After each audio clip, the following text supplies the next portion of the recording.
Well, the good news is you don't have to watch another Colorado football game for at least 8 months. We'll go ahead and talk about this K-State loss after the break.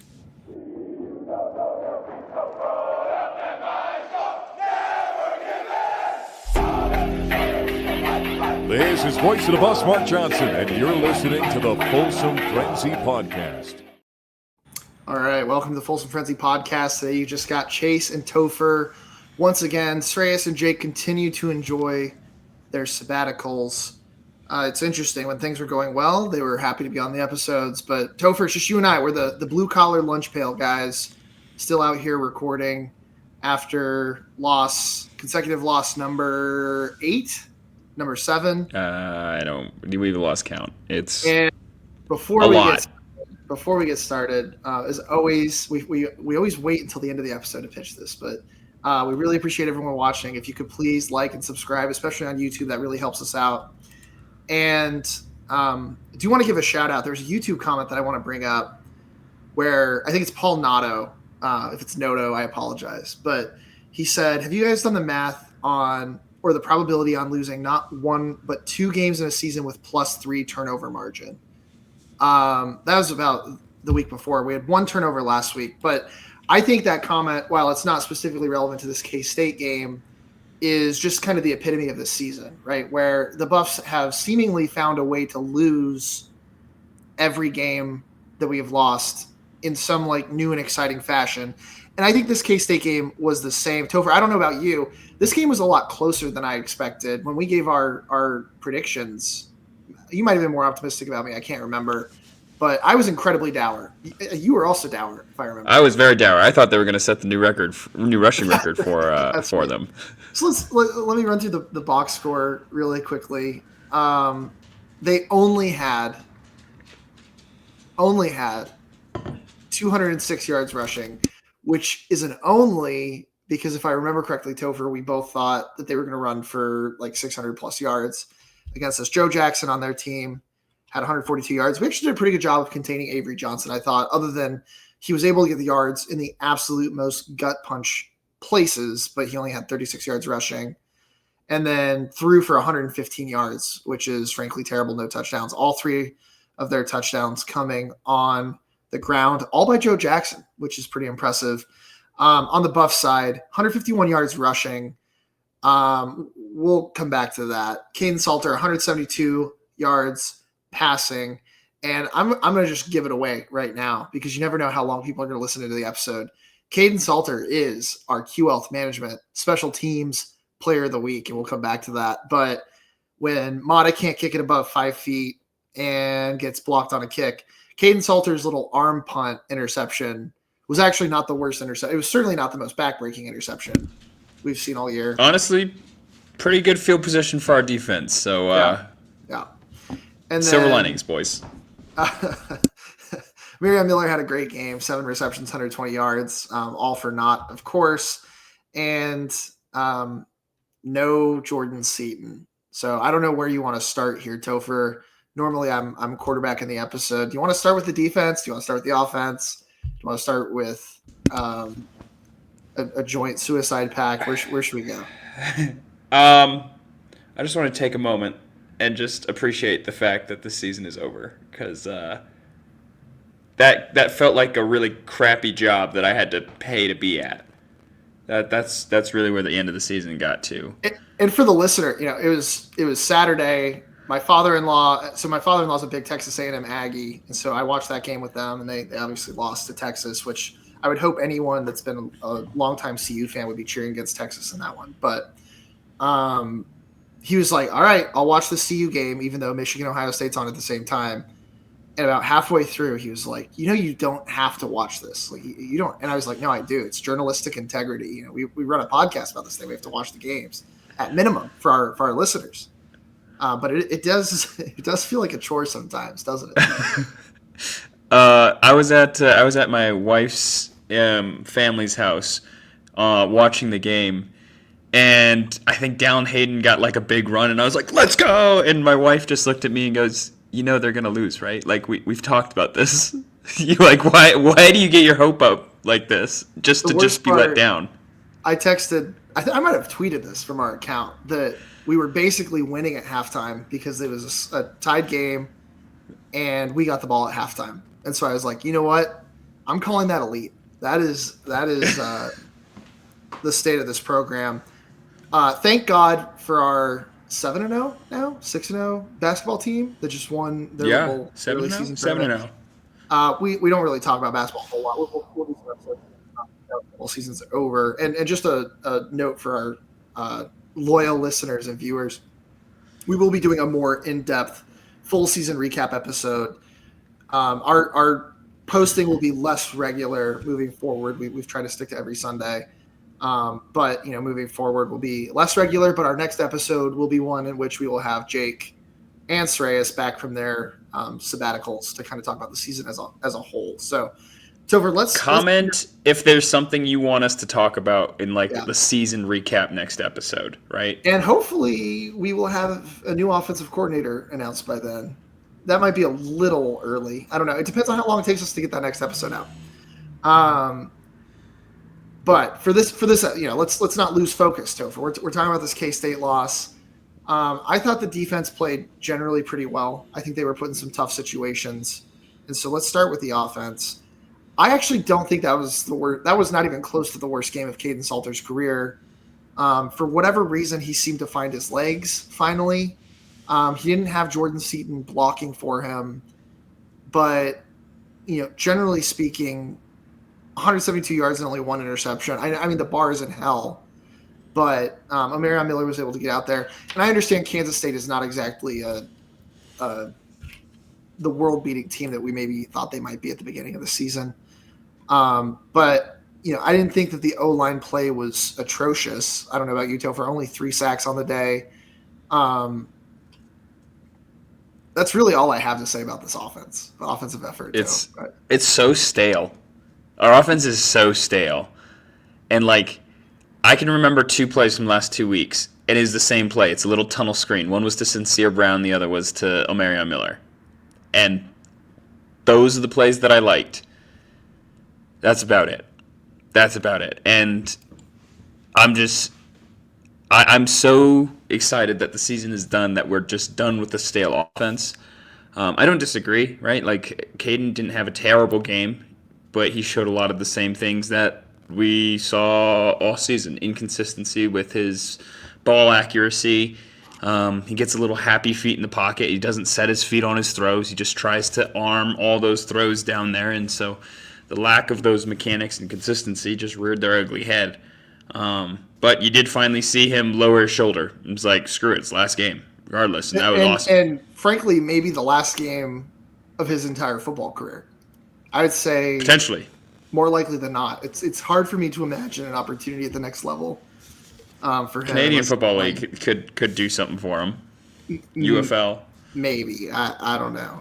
Adrian Martinez from Nebraska, that was good for 4 turnovers a game from Nebraska, made it through the UFL, now to the NFL. So there are pathways, but yeah, I don't see him, unless he fixes all those mechanics, I don't see him making it to the next level. I will, however, say our run game looked – Dallin Hayden and Michael Welch looked good. I agree. And both of those running backs are running backs that I enjoy in our offense and want back in our offense. But I saw Brian Howell tweet this interesting stat that neither of them ended with 400-plus yards on the season. And that is insane to think about. And I think part of that is that we had a whole rotating cast of characters, right? If Dallin Hayden, in my opinion, Dallin Hayden on the offensive side of the ball is most improved. And maybe we'll save that as a segment for next episode. So perhaps by then I'll change my mind. But, I actually do think the running back room and obviously shout out to Falk for getting the head coaching job at Southern. Hopefully he wasn't a huge part of us improving on the running back side. I suspect he might have been. But, another comment that we had from our previous video, David Birch said, it's sad to me how much other teams improve and how it seems like throughout the season we regress. I completely agree on the offense. I actually think that we pretty clearly regressed, and that's sad because I don't think our offense at any point this season looked good. But I do think our running back room did genuinely look a lot better. And I understand that injuries plays a part of that, right? And losing Jordan Seaton on the line, right? Like there were times where we were like, our O-line is actually playing really well. I don't know that this was one of those games necessarily that they were lights out, but considering they were down Jordan Seaton, it wasn't a bad performance.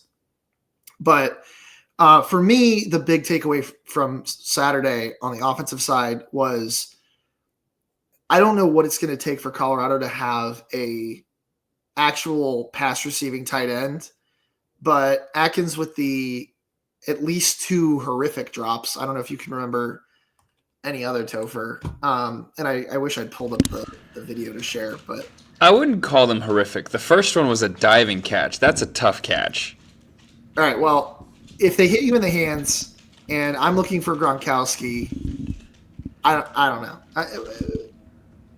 I don't think we were helping out Caden as much as we should have there, and I hope that's something that gets addressed in the offseason because I don't know, really what the plan is on roster turnover there.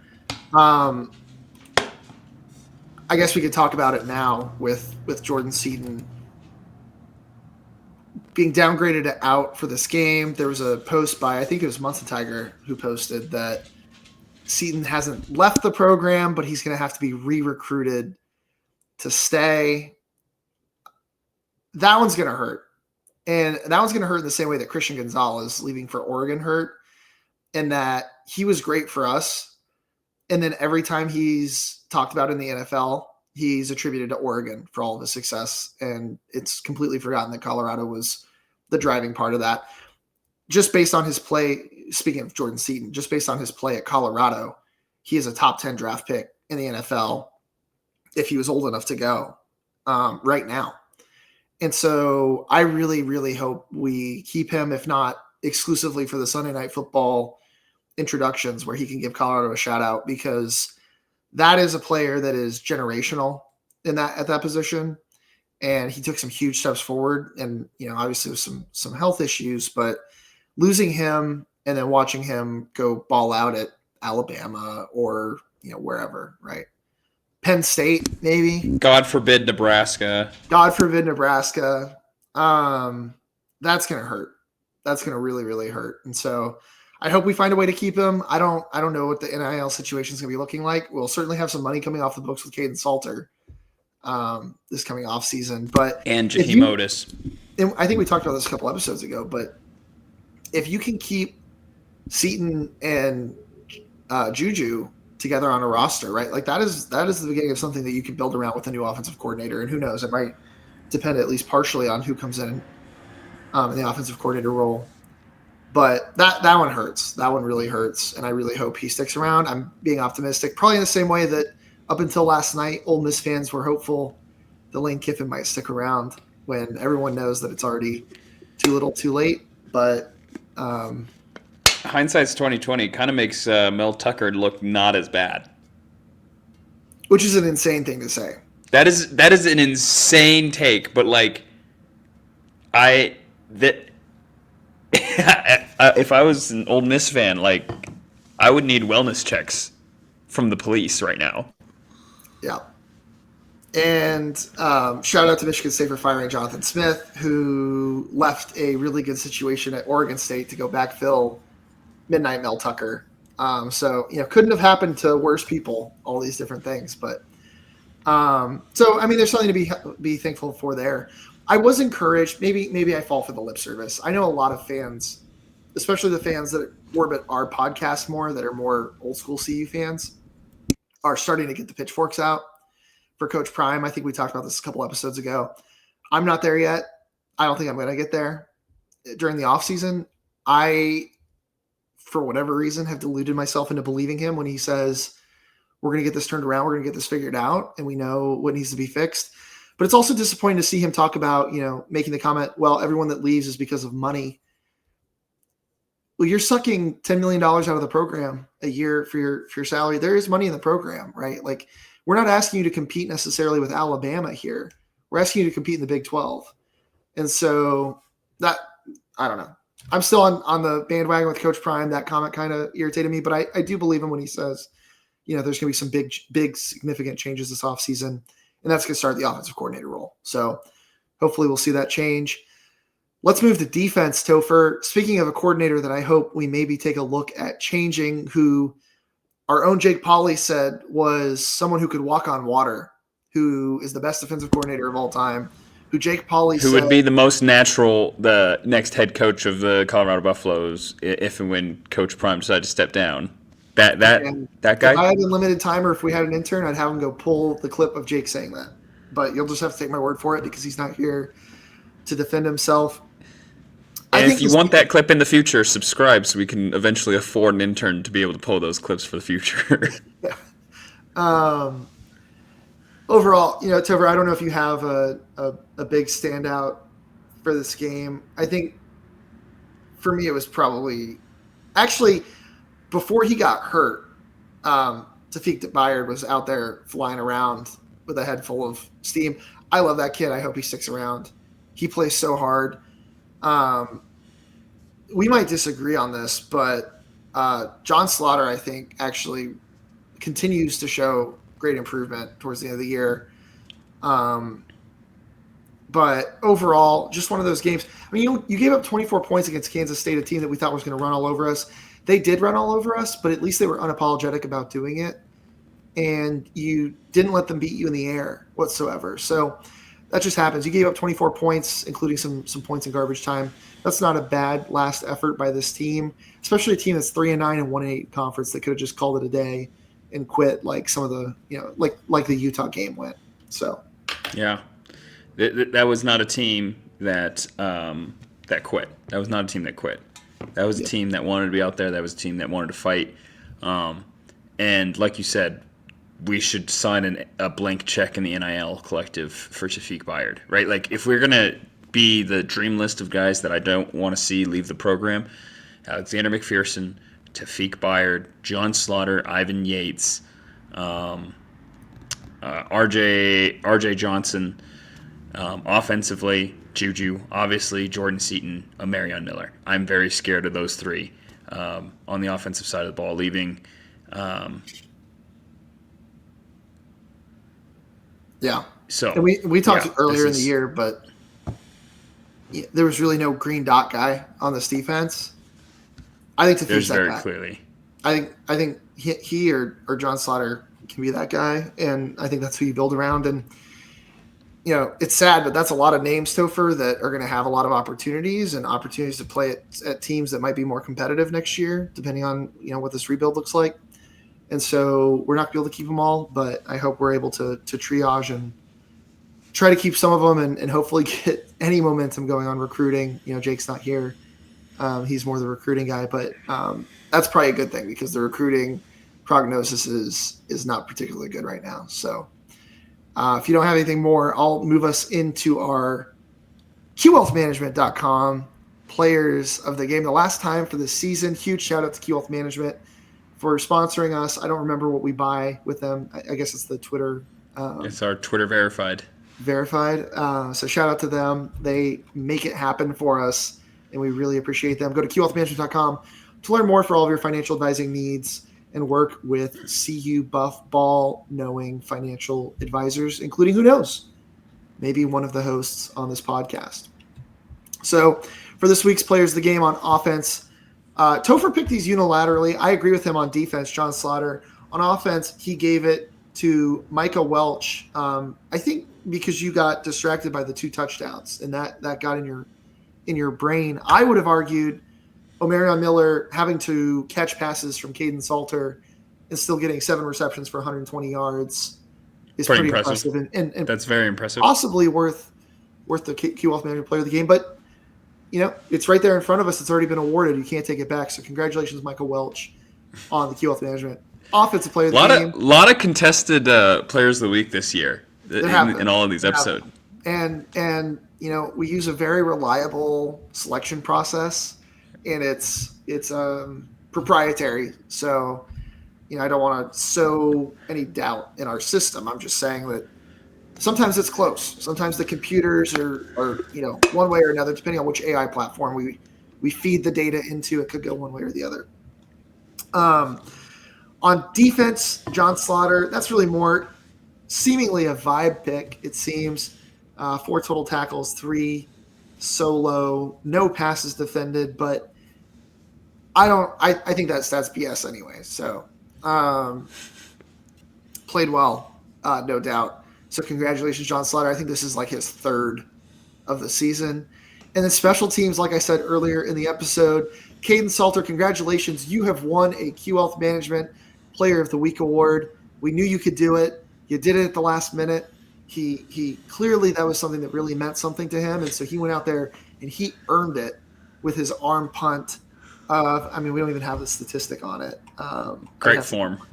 It's probably like a 40-yard pick. Great He underthrew the receiver directly to him. There was no Colorado player within 5 yards of the ball by the time it landed. That's a gritty arm punt right there.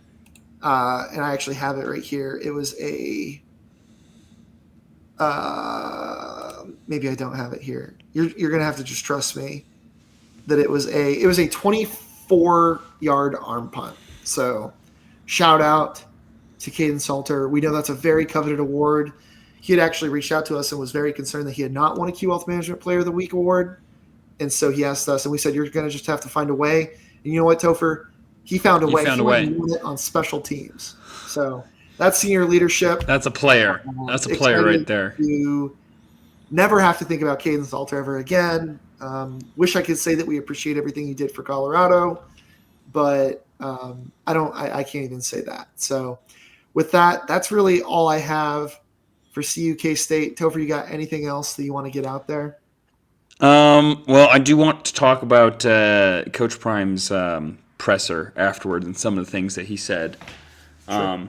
Namely, right, like he kind of mentioned mentality, personnel, coaching, everything has to change, right? And I think we've both mentioned offensive coordinator's gone, our running backs coach is gone, and with our running backs coach, he's probably going to take some guys with him. But let's actually work backwards. Who would you keep on this staff?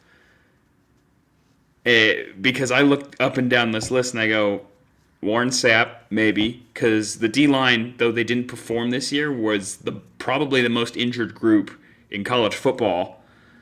So he was working with, bottom defensive ends were having to play defensive tackles for us.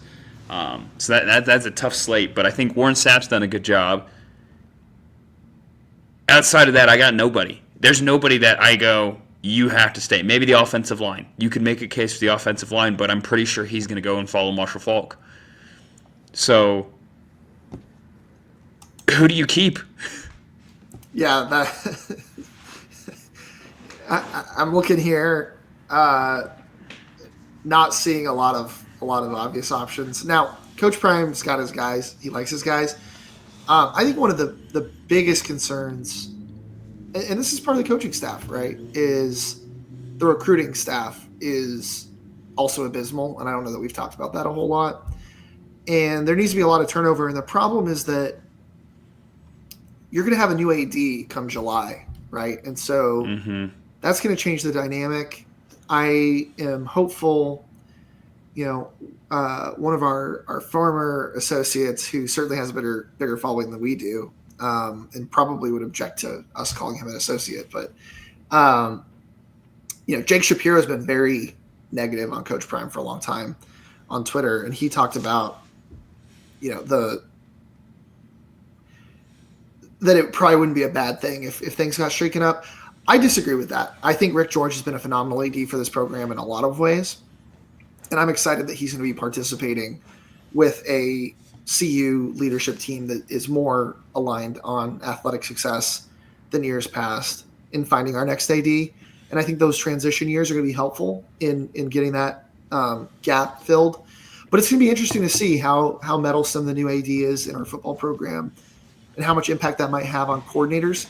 I think the coordinating hires will probably happen before that transition happens, but some of these back office roles like recruiting and marketing and stuff like that do make a difference, I think are going to be, more under the new regime, potentially, especially if they're identified sooner rather than later. So I agree with you, Topher. I'm not seeing a whole lot of folks on here. John Snelson, for sure, he's on the creative side.